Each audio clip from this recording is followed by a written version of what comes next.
Okay, so welcome again to Military Guna TV. I am your host, Maria Dakers, and definitely I'm going back to straight one. So the league has kicked off, championship is now on, and definitely we have been looking at a lot of the Reggae Boys playing in the championship. There's going to be a lot, and I mean a lot of the football, but there's three players I want to speak about specifically.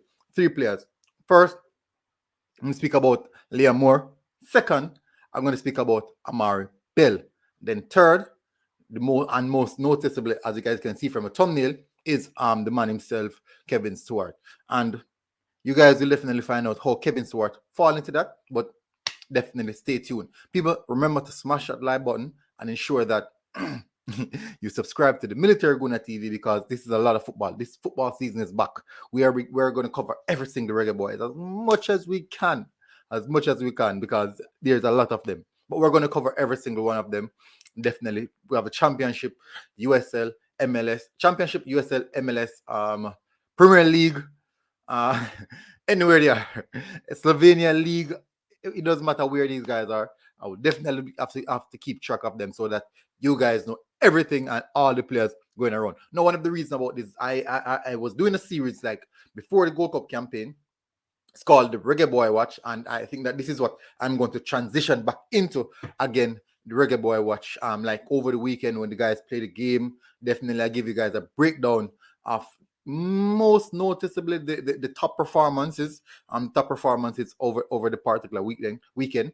But it's something similar to that. It's quite something similar to that. So you can actually call this Reggae Boy back in action part one, anything like that. But in the same sense, people, let's get straight into the video.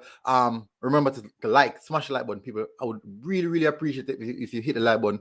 Reason for this is because the YouTube algorithm is messing around right now. And a lot of the Reggae Boy fans are not getting the videos that are actually being sent out by the Reggae Boy creators. And you guys see like people are getting like minimal views. But for who's watching this video, I would really appreciate it if you hit the like button, and it will definitely shove the video further to more of the Reggae Boy fans and remind them that we're actually creating content for them. So you guys help us out as we guys provide content for you. We provide content. All you have to do is hit the like button. Hit the like button, and that's what we ask you for every time. So let's get straight into the first player, which is Liam Moore. Now, what did Liam Moore did over the weekend that warrants him oh, that's no warrants him a highlight? Now, this is what happened. I'm not sure most of you know, most of you guys watch the game. I watched the game, and initially it didn't start off on the best foot. It didn't start off on the best foot. It was not the best game for Liam Moore at the initial stages. But in the same sense, you guys know we still have to identify. I liked his performance. It didn't start off on the best, as I said, but in the same sense, he grew exceptionally well into the game, and we have to commend him for that. We have to commend him for that. He grew into the game, and the mere fact that he grew into the game, you have to highlight some of the goods and some of the bads of that particular game. Now, let's run into his stats, how his stats racks up, and let's see what happened. Now, as you can see, he played on the left center back position. You can see that his heat map is quite a bit higher up the pitch. They had a bit more of the possession. They had a bit more of the possession, but Stokes it was really, really putting Reading under a lot of pressure. But Liam Moore, he stood out. Um, he put in a good performance. He actually scored a goal. As I said, he didn't start off the game on the best foot. He was actually on the back foot, but he scored a goal. He also received a yellow card as well because he was under a lot of pressure. Now let's run into some of the stats. He played a full 90. Goals per game, one goal. That is good. We have a goal scoring defender. That is very, very good. That's something that we don't have. Funny enough, throughout the entirety of the Gold Cup campaign, we didn't score any set piece. We didn't take any set piece properly. We didn't score from any set piece. So I definitely think that's something that we have to work on. Now we realize that our defenders can score from set pieces. The last time a Reggae Boy scored in a Reggae Boy jersey from set piece, I would believe it was actually maybe Damian Lowe. Oof. That's some years back. I would be. So I can be wrong. But that was the last time. So he had a total of 41 touches. Um, Accurate pass is 60%, which is quite low. This is really, really low for Liam Moore. His average is normal average is like between 85 and 90% passing accuracy. Now this year it's actually 60%. So as I said, he was having a very poor game. He was struggling, but as a captain, it was quite difficult for the. In the first half, I strongly believe that he was any change to make in the second half. He would have been the one to come off the pitch. But as I said earlier, in the second half, he grew into the game. Now, accurate pass in his own half is actually 76%. I remember now he's a defender, and if your accurate pass is 76% in your own half, that is worrying. That is really, really, really worrying. He made five passes in the final third, which is at 38%. Quite worrying as well.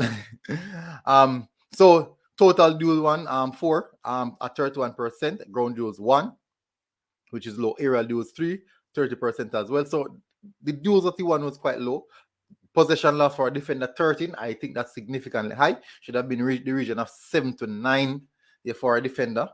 That's when like they would break the line and dribble past, break the press. But all in all, he didn't have a good start of the game, but he grew into the game. He also showed that you could also see seen that from his initial the goal that he got. Confidence grew, but in the same sense, yeah, it was a good game overall for him. Game of two halves, I would say, as you guys can see from his heat map. So that is it for Liam Moore. Let's move over now to the next player that we want to talk about, which is Amari Bell. Now, Amari Bell, all of a sudden, Amari Bell, in the World Cup in the Gold Cup campaign, Amari Bell is sat back quite significantly deeper than I would want him to. But for some reason, playing for his club, I see Amari Bell playing as a winger, giving the left winger the opportunity to go inside. Now, as you guys can see from the heat map, just looking at the heat map, you could see how significantly high into the opposition third he was. You could definitely see that he was significantly higher in the opposition third. Now, what is that telling me? Did we really use Amari Bell appropriately to say that we maximize his strength? Because in this game he looked extremely good. He looked really, really good in this game in particular. But did we really use Amari Bell to his maximum strength and his maximum potential? We'll see how that one goes. So Amari Bell, Luton Town face off against Peterborough United, and as you guys know, there's another player on Peterborough United that is a strong potential that we might see that player playing for the Reggae Boyz at this point in time, which is John Clark Harris. But we didn't get much from him in this game in all aspects, but in the same sense, Amari Bell is the one that we're here to talk about. Now, Amari Bell, he looks really good in this game. From the moment the game starts, he looks extremely well. I enjoy this game from him. So let's go into his stats. He had like one shot. He didn't score, he didn't assist, but he had a very, very good game. Big chances created, none. But he has a total of 77 touches. I think he's the second highest touches on the pitch. Key passes, 2 key passes. Can you imagine? 2 key passes. Accurate pass per game, 43 at 86%. Accurate pass in his own half, 17 and 94%. And accurate pass in opposition half, 26 at 76%. No, he attempted one long ball at 33%. Yes, they got a clean sheet. He made 1 interception and 4 tackles. He made 5 clearances in this game. So, as I said, people was actually having a very, very good game, a really, really good game, and one that I believe that. Let me see. I think I'm gonna check if he was the one who got man of the match. Did he? No, he's not. Yes, he got the second highest ratings in the game. Got the second highest ratings in the game. But all in all, it was a very good game from Amari Bell. Total duel 1 at 6 with 60%. Ground duels, 4 ground duels and 2 aerial duels, and lost possession 13 times, which is fairly good because he was more in the advanced attacking position, as you guys can see here from his heat map. So he had a good game, a good start of the season for Amari Bell. Good start of the season for Liam Moore as well, and I think there's good things to come from them. Now, let's move over to the final player that I want to speak about, which is Kevin Stewart. No, why would I want to speak about Kevin Stewart? No, we all know that Kevin Stewart is a midfielder that we're looking at. Now, the problem is this now. Kevin Stewart is now injured. He possibly could be out for 2 to 3 weeks. I think in the 2 weeks region because of an ankle injury. And players tend to recover from ankle injury quite good. But these injuries are injuries that tend to reoccur on a normal basis. We have so much top star right now there who are having troubles with ankle injuries. But let's move on for that. Now, what does this mean? Remember now, we are in a transition. The Reggae Boyz team is in a transition in which we want to have a good World Cup qualifiers campaign. Now, our major issue is the midfield. Kevin Stewart is one of those players that we're looking at to fill that midfield void. Now, at this particular time, he's injured. Now, I spoke about coaches watching these players during this time period, making their notes, doing their analysis of every single player. The mere fact that Kevin Stewart now will be out, does that eliminate Kevin Stewart out of the eyes of Coach Whitmore and his video analysis? Because if he's going to be out for like 2 weeks, and World Cup campaign, World Cup qualifiers will begin in the next 3 weeks' time. Next 3 weeks, guys. In the next 3 weeks' time, World Cup qualifiers will begin. So is that significantly saying that we're going to have issues? Is that saying that we're going to have issues with our midfield again? Is that case in which we're going to go into the World Cup qualifiers with the same midfield? We don't know. We know that Ravel Morrison, there's a strong, there's the big plus of Ravel Morrison coming to the midfield. But for a CDM, we don't have a natural CDM. We might see Hector being deployed at that position again. So this now seeing Kevin Stewart is now a worrying sign for me.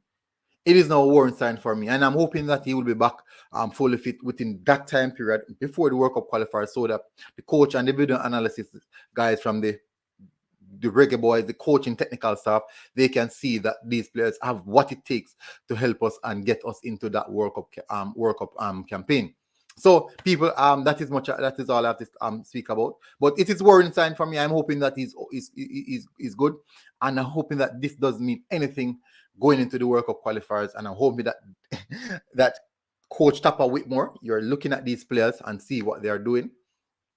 Or I don't know if you have your own agenda, but in the same sense, I have to highlight these guys, people, so that you guys know what is happening.